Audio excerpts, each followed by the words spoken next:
Pues muy buenos días a todos y a todas. Gracias por estar aquí hoy en un día muy importante e histórico, donde vamos a convertir en ley la reforma contributiva para Puerto Rico. Esta reforma, como bien saben, la hemos estado trabajando por muchísimo tiempo y tiene un sinnúmero de dimensiones. En primer lugar, le quiero agradecer a la Asamblea Legislativa, a los presidentes de los cuerpos y a los presidentes del comité por su liderato y por el trabajo que se ha llevado a cabo ante las limitaciones que hemos tenido. En segundo lugar, quiero agradecerle a nuestro equipo de Hacienda, particularmente a Teresita Fuentes, nuestra secretaria, y a nuestro secretario de la Gobernación, a Raúl Maldonado, que este esfuerzo lo compartieron durante su liderato en Hacienda. Agradecerle al secretario del Departamento de Seguridad Pública y a nuestro comisionado de la policía, porque están velando los intereses del pueblo de Puerto Rico y de los policías, y esta medida hoy hace justicia para nuestra uniformada, una muy necesitada y una muy importante. En cuarto lugar, quiero agradecerle a todos los miembros del sector privado y de la sociedad, muchos de los cuales están aquí con nosotros hoy. Gracias por su compromiso y apoyo a través de toda esta trayectoria, articulando por qué estas medidas un tanto iban distintos a la dirección que se había tomado en Puerto Rico en previos momentos, donde se le aumentaba la carga contributiva a los distintos sectores, incluyendo a los ciudadanos, y que ahora pues es un alivio y que potencia y tiene grandes beneficios para nuestra economía. Así que gracias a todos ustedes por ser gran parte de esto. Sin ustedes esto no sería posible. Y bien, ¿de qué se trata esta reforma? Tiene varios pilares principales. En primer lugar, se trata de ahorrarle sobre 2.000 millones de dólares al bolsillo del puertorriqueño. Eso ya estamos acostumbrados a hablar en números grandes, pero lo que significa es que cuando hace el agregado de toda esta reforma a una enfermera que tenga 2 dependientes, le va a ahorrar más de 2.165 dólares. A un trabajador independiente le va a ahorrar sobre 1.500 dólares al año. A una maestra con 3 dependientes le puede ahorrar sobre 2.300 dólares. O sea que estamos hablando de un impacto de gran beneficio para todos los puertorriqueños, particularmente la clase más vulnerable y la clase trabajadora. ¿Y cómo es que se va a lograr esto y cuál es el gran objetivo de esta reforma? El objetivo es que, además de ser un alivio contributivo, se pudiese utilizar como un dínamo de desarrollo económico para Puerto Rico y que nos permitiera atender una serie de áreas crónicas que tenemos en la isla, para convertir a Puerto Rico o empezar la transición hacia que Puerto Rico se convierta en un centro vibrante de desarrollo económico. Por eso, en esta medida se tiene lo que se llama, en primer lugar, el crédito al trabajo o el Earned Income Tax Credit. Crédito al trabajo significa para nuestra clase trabajadora entre 300 a 2.000 dólares adicionales a su bolsillo.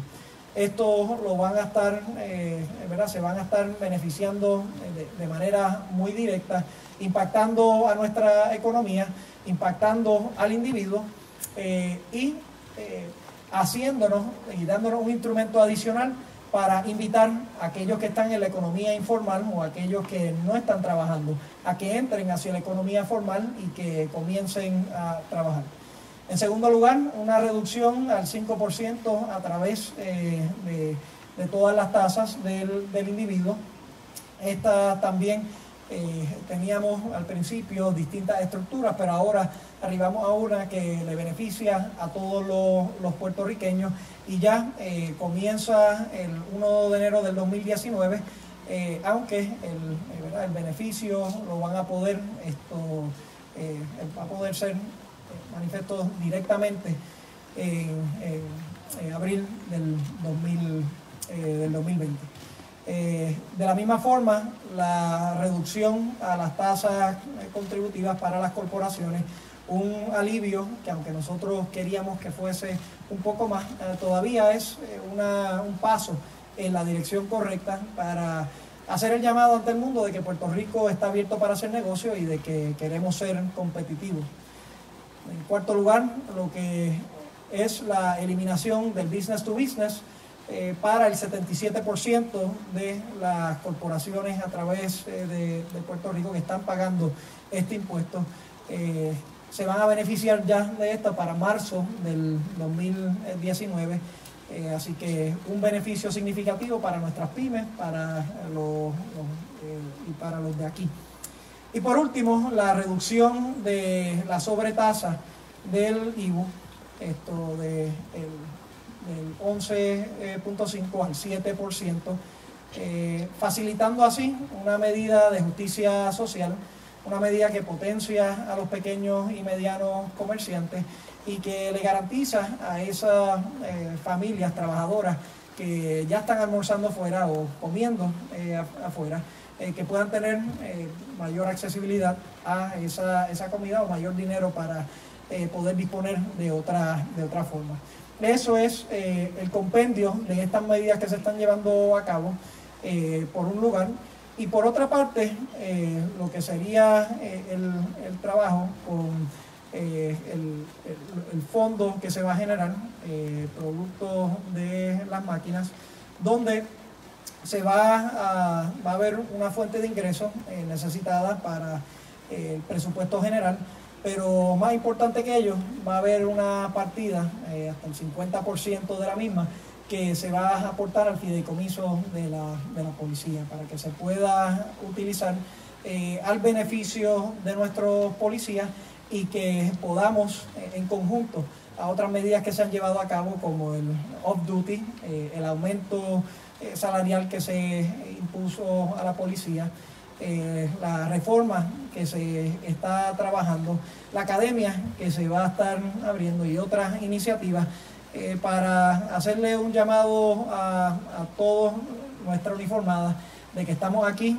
para servirles y para honrarles por el trabajo que han hecho. Sabemos que han sido tiempos de dificultad, pero también sabemos que ustedes fueron la primera línea de defensa, lo han sido siempre, se manifestó posterior al huracán y gracias al esfuerzo en conjunto hemos podido arribar a esta medida que le va a hacer justicia a nuestra uniformada.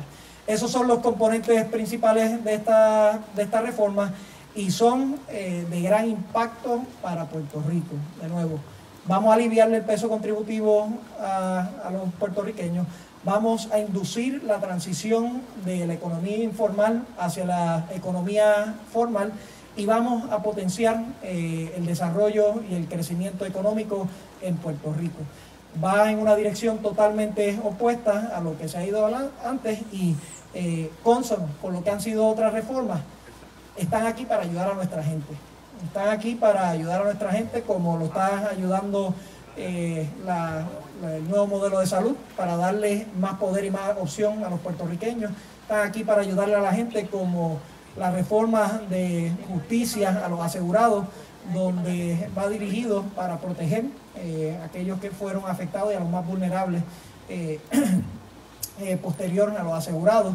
Y reforma educativa, reforma energética, todas iniciativas que van atendiendo algunos males crónicos en Puerto Rico y que nos permiten echar hacia adelante. Hoy me dispongo a convertir este proyecto en ley, no sin antes, ¿verdad? Me gustaría que ambos presidentes de la Cámara y del Senado se puedan expresar y de la misma forma nuestra secretaria de Hacienda pueda hacer lo propio, señor presidente. Muchas gracias, gobernador. Primero que todo, quiero agradecerle a Dios por este día que nos ha regalado. Segundo, agradecerle a las comisiones de Cámara y de Senado, compañero Tony Soto, donde se originó esta reforma contributiva, y a la compañera Italia Padilla, por el excelente trabajo que realizaron en conjunto en aras de proveerle al pueblo de Puerto Rico unos alivios fiscales y a la misma vez buscarle soluciones a problemas crónicos, como es el caso del retiro de los policías, que pudimos atenderlo también en esta legislación como una iniciativa del compañero presidente del Senado, Tomás Rivera Schatz. Pero lo más importante de esto es que en medio de esta discusión se le dio participación también a la Junta de Supervisión Fiscal. El equipo del Ejecutivo estuvo siempre dispuesto a trabajar en conjunto con nosotros, a la secretaria de Hacienda, Teresita Fuentes, y a todo su equipo, a Francisco, todo su equipo, porque nos estuvieron proveyendo la información que nosotros necesitábamos para aprobar un proyecto que fuera real, que fuera viable, que tuviese las datas ciertas para que el pueblo de Puerto Rico pudiese tener confianza en que la medida que estamos aprobando es una que le dará justicia contributiva a los que trabajan, a los que aportan al erario público, y que ese dinero se va a utilizar efectivamente para atender las necesidades de nuestro pueblo.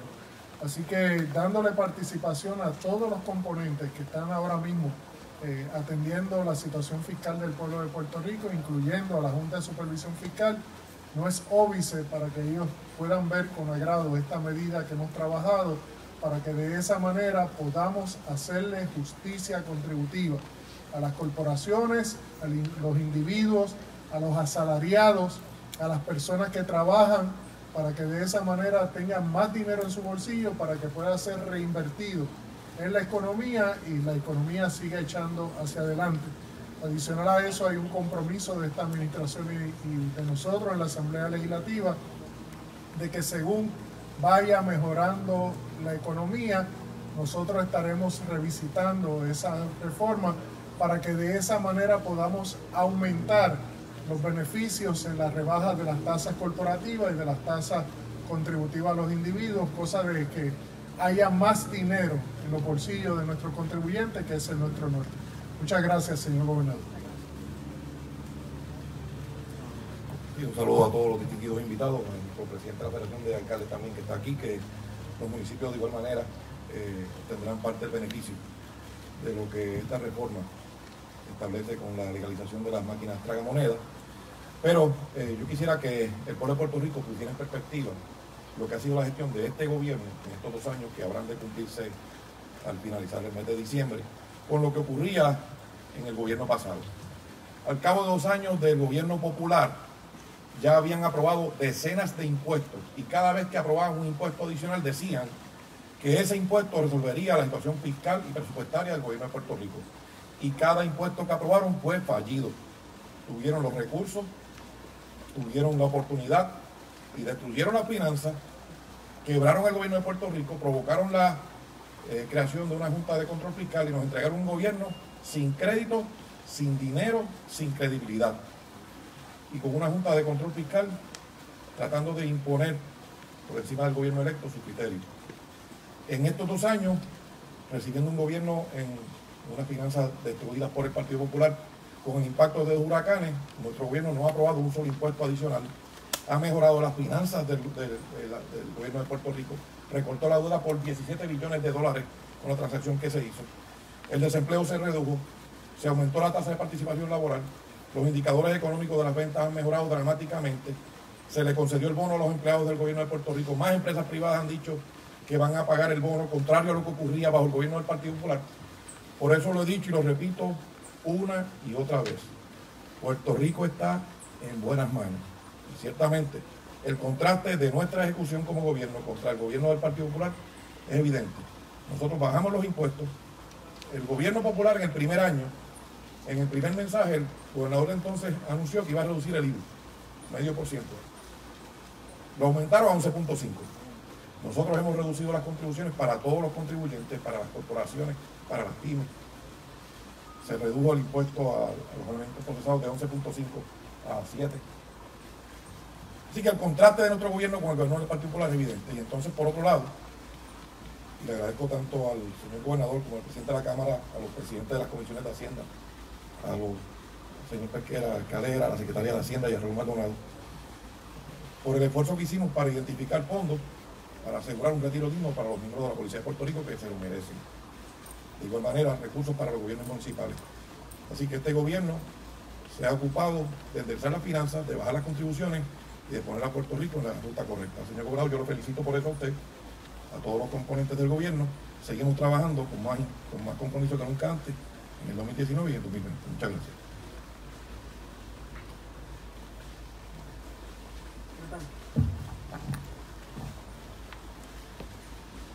Señor gobernador, muchas gracias.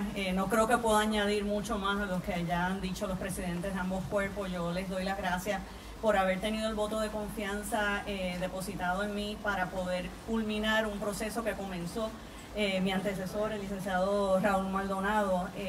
Así que creo que hoy marca un punto bien importante en mantener la competitividad de Puerto Rico y un cambio significativo, que creo que es lo más importante que tenemos que puntualizar, en bajar contribuciones y no aumentar contribuciones. Este es un buen comienzo para seguirle demostrando tanto a la Junta de Supervisión Fiscal como al pueblo que muchas cosas se pueden lograr y que en el futuro pues esperamos seguir dando estos alivios. Así que muchas gracias. Bueno, pues dicho eso, gracias secretaria. Os pongo a convertir el proyecto en ley, así que les pido que me acompañen a todos.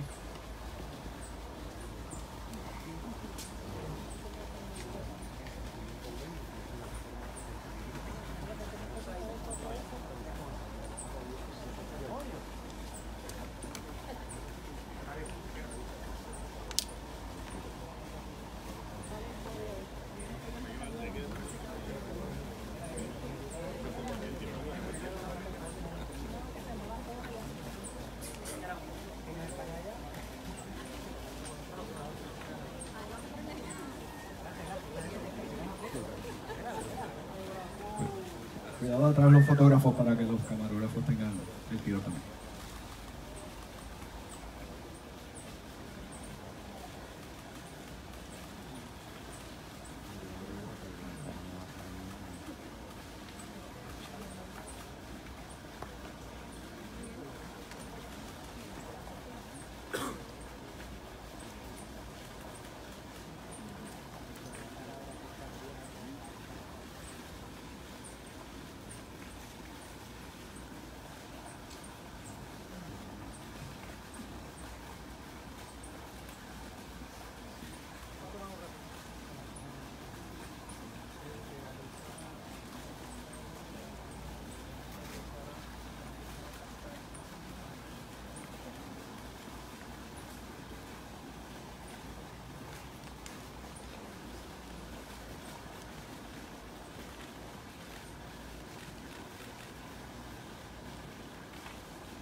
Otro largo rato, debidamente leí la reforma constitucional.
tardado mucho.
Bueno, pues estamos listos para contestar preguntas del tema.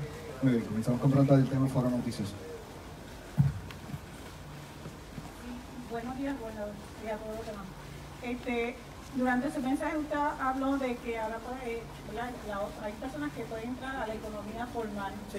Yo quisiera que me abundara sobre eso y no sé si sobre el caso del proyecto de los policías, no sé si es del presidente del Senado, en la proyección, la proyección del dinero que en sí se pueda recaudar con esta reforma. Sí, con esa parte solamente, ¿verdad? Pues déjame por la primera. En Puerto Rico tenemos un problema crónico de tasa de participación laboral. Estamos siempre situados entre los peores 10 del mundo en esa cifra. Y lo que nosotros queremos hacer es, con una serie de iniciativas, invitar a que la gente sea parte de la fuerza laboral. Pues para ello se requieren un sinnúmero de cosas. En primer lugar, se requiere un empuje, ¿verdad?, en varias direcciones. Y ya nosotros hemos comenzado distintas iniciativas. Una de ellas es el requerimiento de trabajo para la asistencia nutricional. Ya hemos comenzado ese trabajo bajo la dirección de la Secretaria de Familia, para que podamos tener ese componente que le dice a aquellas personas que están recibiendo asistencia nutricional, que son de edades hábiles para trabajar y que no tienen algún impedimento, que se les va a requerir la búsqueda de trabajo, o que si no, otras alternativas, trabajando para la comunidad, de organizaciones sin fines de lucro, entre otras, para que entren a esa fuerza laboral. Número 2, se tiene que crear oportunidades, ¿verdad? Y aquí en Puerto Rico, hoy les voy a dar un breve ejemplo, pero ya mañana comenzamos una conferencia de Construimos, donde se van a estar adiestrando cerca de 2.000 puertorriqueños que quieren entrar en la fuerza laboral de construcción. Y ustedes preguntarán por qué. Pues la realidad es que hoy día tenemos una fuerza laboral de construcción de 45.000 personas, cuando para la reconstrucción vamos a necesitar algo más cercano a 130 a 150.000 personas. Eso nos da una oportunidad para crear esa oportunidad, y como bien saben, firmé una orden ejecutiva para aumentar el salario mínimo de $7.25 a $15 la hora para la construcción de dichos proyectos. Y entonces entra el Earned Income Tax Credit, que lo que le dice al trabajador es, por estar en la economía formal, por rendir tus planillas y por hacer tu trabajo, te vamos a dar entre $300 a $2.000 al año.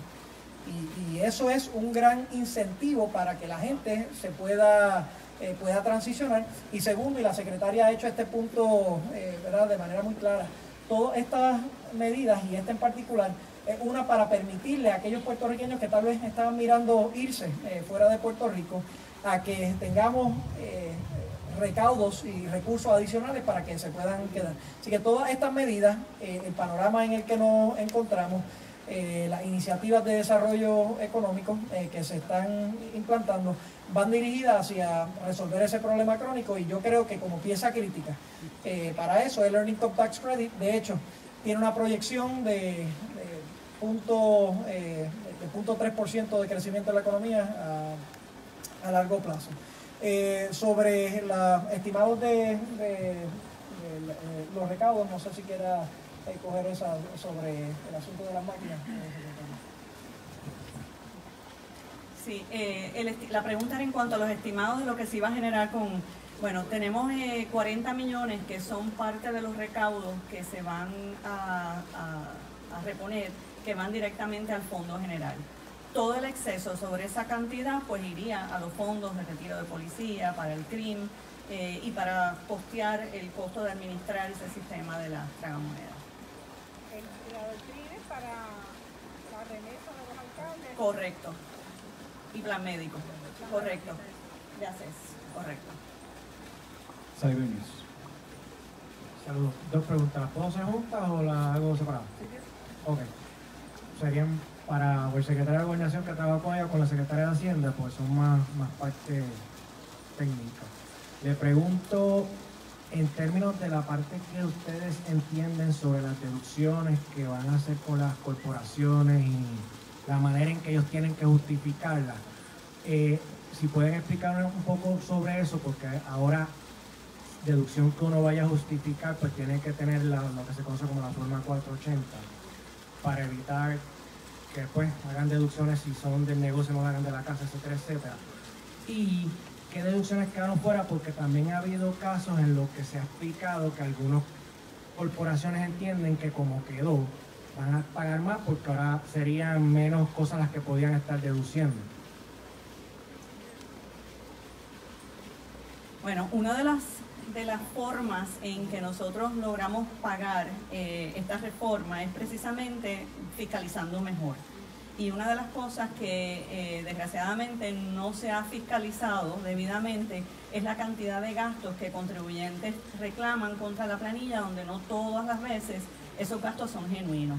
Y esta reforma contiene unos mecanismos a través de la contribución alternativa mínima para también fiscalizar mejor.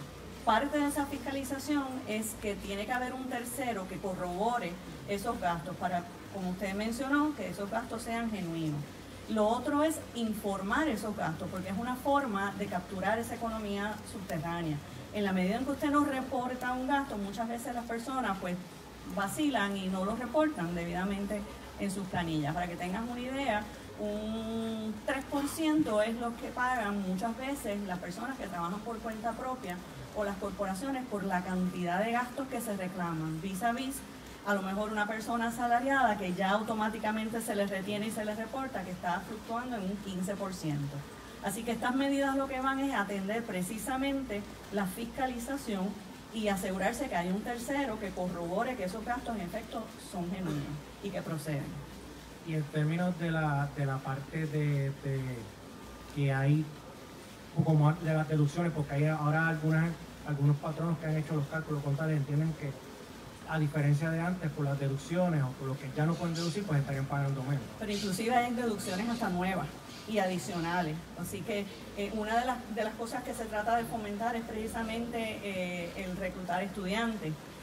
Así que hay hasta deducciones nuevas. Lo que pasa es que el cómputo de la contribución alternativa mínima limita ciertos gastos. Pero obviamente al final del día también hay una reducción en las contribuciones, en la tasa contributiva, que lo que queremos es que este sea el comienzo, que eventualmente logremos, una vez las finanzas sigan mejorando, pues se logre poder dar mayores beneficios. Telemundo.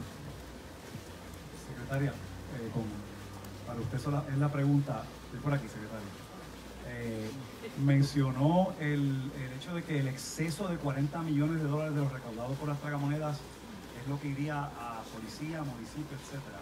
Pero no escuché el dato de cuál es la expectativa de recaudo. Y sobre eso mismo, para aclararlo, significa que es como funciona el IVU, ¿no? O funcionaba, que después de los 40, una vez se desborda el recipiente de ese ingreso, entonces lo que sobra de 40 millones es lo que va a esas partidas. Sí, ¿no? Lo que pasa es que 40 millones tiene que devolverse al Fondo General, que es lo que estábamos cobrando ya.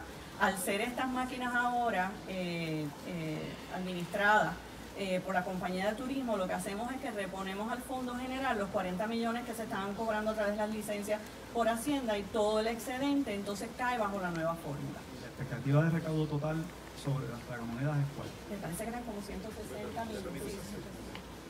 Yo creo que el compañero Tony Soto, que fue el que manejó en la Asamblea Legislativa el dato, utilizó una fórmula que me parece que era la correcta.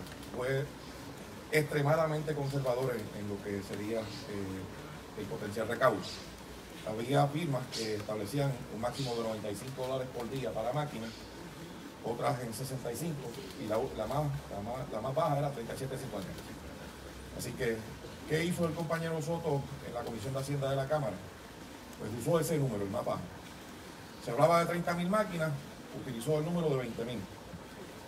Eso produciría, a base del cómputo que se hizo, 160 millones, de los cuales 40 son para, entre licencias y lo demás, 40 millones son para cubrir inicialmente lo que acaba de decir la señora secretaria, y el resto se distribuiría 50 para la Policía de Puerto Rico, para el asunto de retiro y el fideicomiso que el señor gobernador hizo referencia, 45 para los gobiernos municipales y un 5% para el turismo, para asuntos relacionados con esta operación. Así que se diseñó tomando en cuenta los números más bajos y más conservadores. Así que eso podría elevarse. De hecho, este gobierno, que ese es otro dato importante, nunca ha sobreestimado un recaudo. Y en todos los estimados siempre lo hemos superado, precisamente porque se utiliza el criterio más conservador para garantizar alcanzar los números que nos hemos propuesto alcanzar. Mi pregunta original, secretaria, va dirigida a dos asuntos. El tema de la fiscalización, que anteriormente, cuando hay legislaciones de este tipo, se plantea que se va a mejorar la fiscalización y que eso va a producir una serie de recaudos, que eso va a ayudar a dar incluso alivios adicionales. ¿Qué garantías reales hay de que la fiscalización va a producir eso? Y segundo, la simplificación de la planilla, que no sé si se mantiene el asunto de que sea mucho más simple, que sea una sola hoja, etc. Estamos hablando ahora de contribución sobre ingresos. Ok, sí. En el caso de contribución sobre ingresos, una de las cosas que trae la reforma es la planilla esta premium ya prepoblada, donde en el caso de los asalariados, la Hacienda tiene ya toda esa información y se va a preparar esa planilla a manera de borrador, el contribuyente la recibe, la revisa, la acepta y la radica con una cantidad mínima de esfuerzo. Por otro lado está la planilla premium, que es la que trato de describir, que tiene una tasa contributiva tipo flat tax, que va a permitirle al contribuyente hacer la planilla de forma más fácil, con una tasa menor y sin tener que reclamar deducciones. Y entonces la tercera, que es la que estaría sujeta a los cómputos de la contribución alternativa mínima. Para la fiscalización, de hecho, tengo que mencionar que este fin de semana migramos ya en la segunda etapa el Sistema Unificado de Administración de Impuestos, conocido como SURI. Ese sistema ya está ahora trabajando con todas las retenciones patronales, está manejando el IVU, entre otros impuestos, licencias, los relevos de herencia, etcétera. Ese sistema va a estar en su tercera etapa ahora durante el 2019 y nos va a permitir una mejor fiscalización de todas estas planillas, y es lo que nos va a permitir prepoblar las planillas para enviárselas a los contribuyentes y que puedan entonces radicarla con el menor esfuerzo. Esa es una de las medidas de fiscalización. Para televisión. Tengo varias preguntas para la secretaria, para el gobernador. Sobre ese trabajo de fiscalización, ¿cuál es la expectativa de recaudos por esa fiscalización? ¿Y cuáles son las otras partidas de donde salen los pagos o de la forma en que se va a pagar esta reforma contributiva? ¿Cuál es el costo total de la reforma contributiva según quedó establecida en la ley? ¿Qué dice el lenguaje final sobre para cuándo se implementará la reducción del 11.5 al 7 en los alimentos preparados? Y tengo dudas sobre la certificación de la Junta de neutralidad. Finalmente, ¿cómo se produjo esa certificación o si se produjo? Yo cojo las últimas dos y que la secretaria hable un poquito.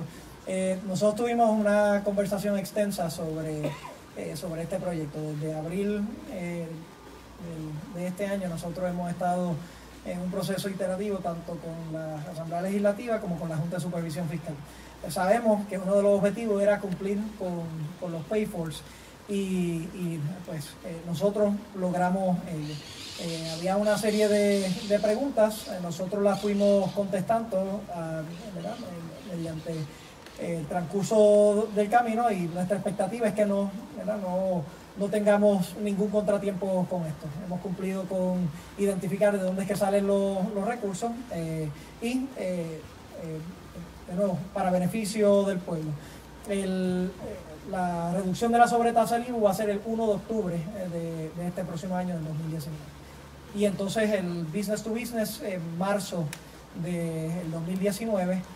Las demás medidas comienzan el 1 de enero, pero verdaderamente se manifiestan en agosto del 2020. Digo, en abril del 2020. Es que el comunicado dice que la Junta certificó la neutralidad. O sea, hay una certificación de la Junta. Nosotros aquí habían varias partes a esta medida. Eso se refiere hacia las 5 medidas de reforma contributiva que les definí. O sea que la neutralidad, el aspecto de la neutralidad de cómo se iban a pagar por esas 5 medidas, sí se certificó, sí se validó, ¿verdad? Habían otras medidas, ¿verdad? Que habían preguntas en el tintero, se contestaron, y ahora son parte de la reforma en general, pero sí, esa parte se arribó. Y de hecho, recuerden el tracto histórico, donde nosotros, por ejemplo, habíamos comenzado con una reducción por escalofones de las tasas a los individuos, o unas reducciones un tanto más agresivas en lo corporativo, pues se mitigó ello para cumplir con los payflows. Entonces la totalidad de la reforma del proyecto no está certificado por la Junta como de impacto neutral. La totalidad. Bueno, la totalidad de todos estos proyectos, ellos tienen varios mecanismos para trabajar esto. O indican previos a la firma de los proyectos o posterior al proyecto. Esto se ha discutido, Luis, en exceso, ¿verdad? Y ha habido un intercambio de documentación, han habido reuniones, ¿verdad? Y a mí me parece que según se resolvió, no hay ningún asunto adicional que discutir sobre este particular. En cuanto al estimado de lo que se esperaba recaudar, las proyecciones se hicieron como a 5 años y fluctuaba entre unos 300 y 400 millones en cada uno de esos 5 años, para un total de 1.700 millones, que son los mecanismos de fiscalización a través de los ejercicios de la alternativa mínima, el sistema mecanizado nuevo de administración de impuestos, era lo que se iba a recaudar por esta reforma. Quiero decir, para que no exista confusión, por qué yo dije 2.000 millones y la secretaria habla de 1.7, porque esto no incluye el Earned Income Tax Credit, ¿verdad? El Earned Income Tax Credit se autofinancia y por lo tanto el beneficio no está incluido. Metro. Gobernador, un poco de seguimiento con el asunto de la certificación de la Junta. Si la Junta determina que, por ejemplo, la parte de las tragamonedas no avala la parte de las tragamonedas, ¿usted estaría de acuerdo en que se continúe impulsando el resto de la reforma contributiva sin esta parte? Y no sé si la Asamblea Legislativa esté de acuerdo también con la idea. Yo invito a que no operemos bajo hipotéticos, porque si no podemos poner un sinnúmero de escenarios. Ya esto se convirtió en ley, ya esto para nosotros va a operar, y cual escenario surja en el futuro, nosotros estaremos exponiendo la posición, pero es mi opinión y mi juicio que ya este proyecto está firmado, es ley y está listo para ejecutarse. Y por ese lado también, ¿hay alguna otra medida que ustedes estén, no sé, pensando para salvar, por ejemplo, el retiro de los policías? Si en un escenario es hipotético, pero lanza la pregunta como quiera. Este es un paso, ¿verdad? Este es un paso que se ha dado para poder ayudar en ese aspecto. Es importante, ¿verdad? Que ya la policía y los servidores públicos, conducto de la previa administración, tuvieron una reducción significativa en su retiro, ¿no? Y esto es parte de nuestro argumento cuando nosotros estamos esbozando que se tiene que proteger el sistema de retiro, ¿verdad? Que si se hace o si se procura una reducción adicional, verdaderamente es una doble reducción lo que se está contabilizando. Nosotros estamos en un proceso de título 3, ¿verdad? Que es el proceso de quiebra, y el retiro, por supuesto, juega un rol en todo esto. Nuestra expectativa y esperanza es poder salir de ese proceso de título 3 lo antes posible, porque nos daría más latitud para establecer otras opciones de política pública. Así que siempre vamos a estar buscando, de nuevo, en este panorama de múltiples retos, vamos a estar buscando iniciativas que en el agregado sean de beneficio para la policía y sean beneficiosos para todos los puertorriqueños. No nos limitamos ante ello, pero sí a ser consciente que hay un proceso de título 3 y eso un tanto limita la latitud con la cual uno puede operar en estos momentos. Muy bien, ¿alguna otra pregunta del tema? No, vamos entonces a tomar algunas preguntas de otros temas. Comenzamos con el nuevo día. Bueno, antes de esta conferencia comenzábamos con el secretario Pesquera, partiendo de los resultados de la vista que hubo en el Tribunal Federal, en la cual el juez Ortiz destacó avances en la reforma, pero entonces y se anunció que va a haber la academia entre febrero y marzo. La preocupación todavía tiene el secretario de que una vez se gradúen esos cadetes no tienen presupuesto para tenerlos en nómina. ¿Qué va a pasar entonces con esa parte? Miren, yo opero bajo las siguientes expectativas. Número uno, que vamos a resolver estos problemas porque son prioritarios para Puerto Rico. Número dos, que vamos a tener y si tenemos resistencia, vamos a ir de frente para vencerlo. Y he sido claro en este asunto. La seguridad pública en Puerto Rico es prioritario para nosotros.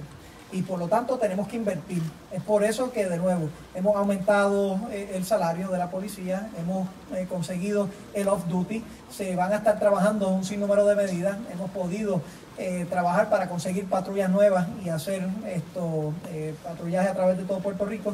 Pero yo lo que espero es que la Junta pueda entrar en razón y que pueda darse cuenta que nosotros no estamos opuestos a la limitación fiscal global que nos imponen, ¿verdad? Eso es parte de la situación que nos encontramos y nosotros lo habíamos asumido. Lo que sí es fuera de los poderes que tienen y que simplemente se convierte en un obstáculo operacional es tratar de dirigir cuánto va a qué partida en cada una de las agencias. Eso limita y lacera grandemente lo que podemos hacer y yo espero, ¿verdad? Y yo confío en el juicio de que, ¿verdad?, por lo menos algunos de los miembros de la Junta viven aquí en Puerto Rico. Y yo sé que el asunto de seguridad tiene que ser uno tan importante para ellos como lo es para nosotros. Yo confío ¿verdad?, en que la razonabilidad permee y que buscar recursos para atender una situación que es prioritaria para nuestro pueblo, lo vamos a poder encontrar. No obstante, que quede claro, nuestro gobierno no se va a detener y el secretario y el comisionado no se van a detener, ellos van a seguir operando. Porque si lo que hacemos es esperar todo el tiempo a distintas contestaciones, pues no vamos a poder ejecutar el rol gubernamental que nos compete. Así que ya ellos verán, han tomado iniciativas para poder encaminar todos estos procesos y confiamos que la razón prevalezca y que podamos ofrecerle esos recursos a la seguridad pública de nuestro pueblo. Foro Noticioso.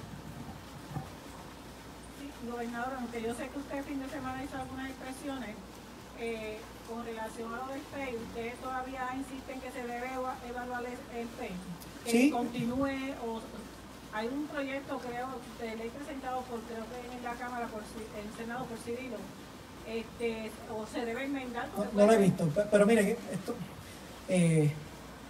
precisamente, si algo nos demostró este proceso es la importancia de ser prudente y de poder analizar todas estas cosas en su justa perspectiva, ¿verdad?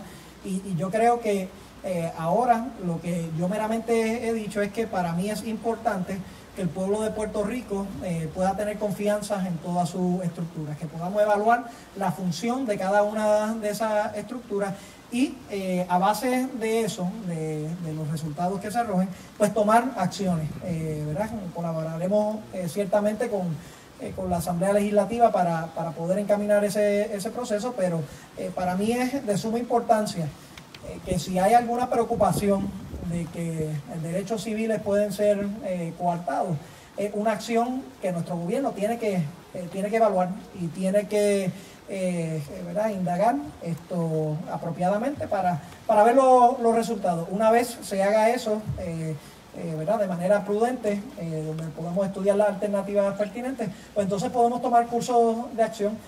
Yo lo que me limito a decir ahora es que yo voy a estar evaluando, definitivamente voy a estar evaluando. Telemundo. En esa misma línea, gobernador, ¿qué va a pasar si la oficina del FEI decide ir en alzada contra Wanda Vázquez? ¿Qué va a ocurrir? ¿Cuál va a ser la posición suya y cuál va a ser la determinación suya? La posición mía es la misma que fue previa a la decisión.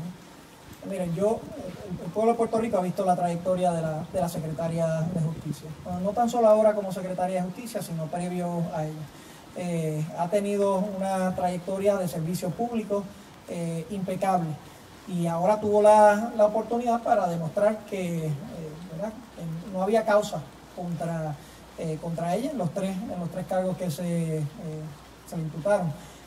Así que el FEI es un organismo independiente, ellos tomarán su determinación, pero yo entiendo que ha quedado meridianamente claro, inclusive cuando es una vista regla 6 como fue esta, que no hay, que no hubo causa, y la secretaria continúa gozando de mi confianza. Por eso la reinstalé en funciones inmediatamente después de la decisión. Noti1. Buenos días, gobernador. Por esa misma línea mencionaba que la Secretaría de Justicia goza de su entera confianza. De la misma manera, Nidia, en el mando del FEI, goza de su entera confianza también. Bueno, de nuevo, la juez Cotovide ha sido un nombramiento previo a nuestra administración. Yo he tenido una relación cordial, por supuesto, pero he respetado esa separación de la entidad independiente con el Ejecutivo. Yo sí, me limito a decir que yo voy a estar viendo el panorama completo, estudiando todo lo que ha pasado y lo que a mi juicio sea lo correcto, le estaré informando al pueblo de Puerto Rico. WIPR. Gobernador, buenas tardes. En otros temas, nada más quería saber en qué culminó esa reunión del grupo de trabajo multisectorial que tuvieron para lo del cambio climático. Para nada más, sí. Un comentario sobre lo que concluyeron allí. Sí, bueno, fue la reunión inicial.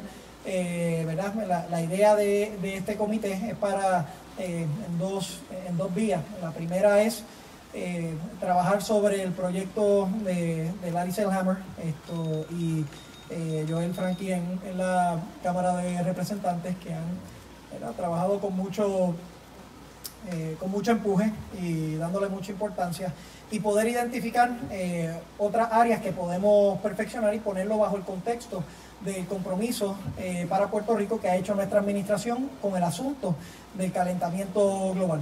Así que hoy se discutieron varios de esos asuntos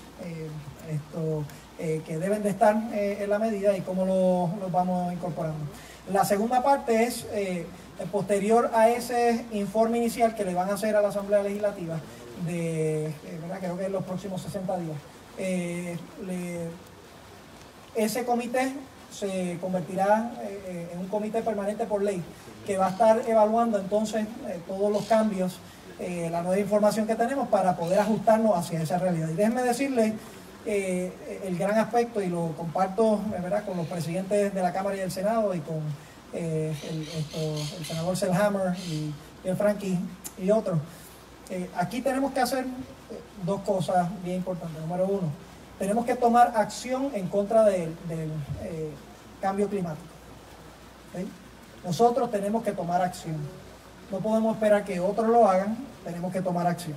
Y es por tanto que parte del compromiso que hemos hecho es llegar a 40% renovables para el 2023, es poder llegar a 100% renovables para el 2050, es poder utilizar el 100% de nuestro capital expenditures en reconstrucción de resiliencia, es poder reforestar a Puerto Rico y las cuencas geográficas particularmente, con el objetivo de llegar a 500,000 en los próximos 5 años, es poder incorporar un currículo de enseñanza ante la mitigación, ante la resiliencia y poder ajustarse ante los cambios climáticos y las emergencias que hay, entre otras iniciativas científicas que se están llevando a cabo. O sea que hay algo que nosotros tenemos que hacer para poder bajar el carbon footprint, para poder mitigar el impacto en nuestras costas, entre otras iniciativas, porque Puerto Rico, y ha salido en los pasados días,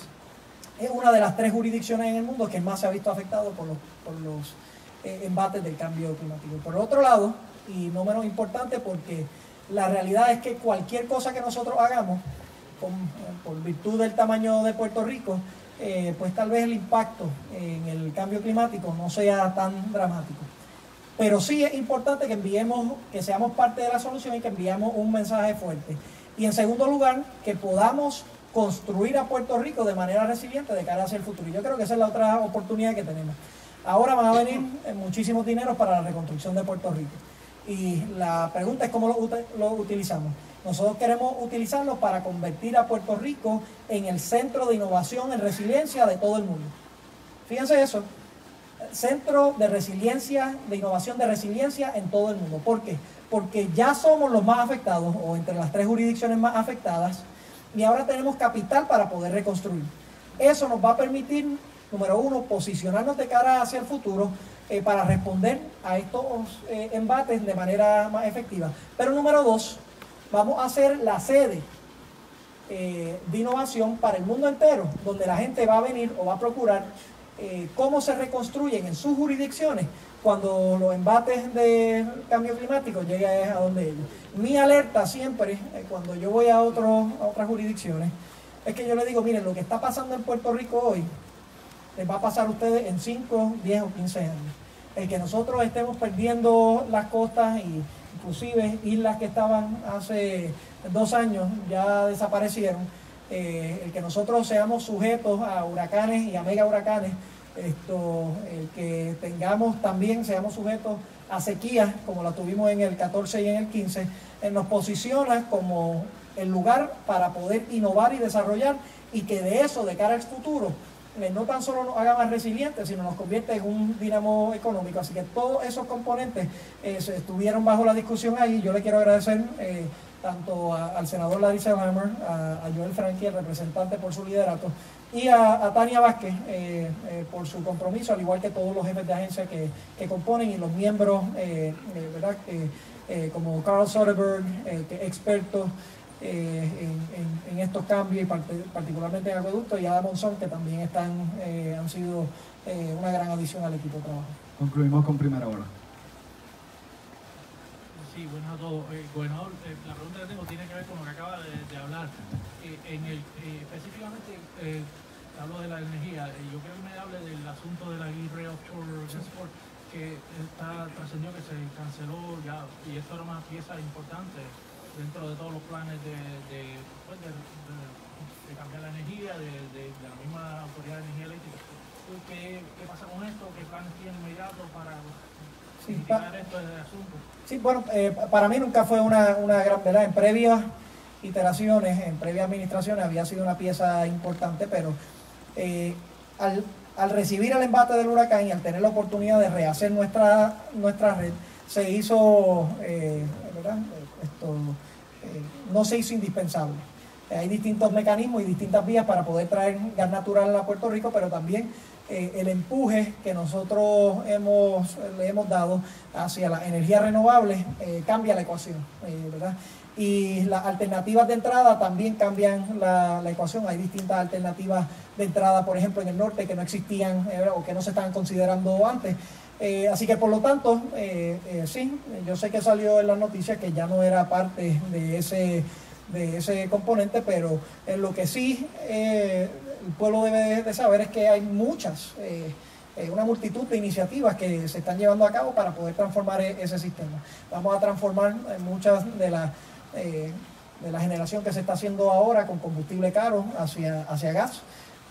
Vamos a trabajar para poder convertir en realidad lo que fueron distintos proyectos de renovables que nunca se encaminaron y que ahora va a haber financiamiento, ya bien sea por la vía tradicional o por los fondos de recuperación que van a venir a Puerto Rico. Así que el panorama de Puerto Rico, con los cambios que han ocurrido, nos permite una oportunidad para ser menos dependientes y para ser más innovadores. Y ante ese nuevo panorama, el Aguirre Offshore no era crítico. Muy bien, concluimos la conferencia de prensa. Muchas gracias. Muchas gracias. Buen día.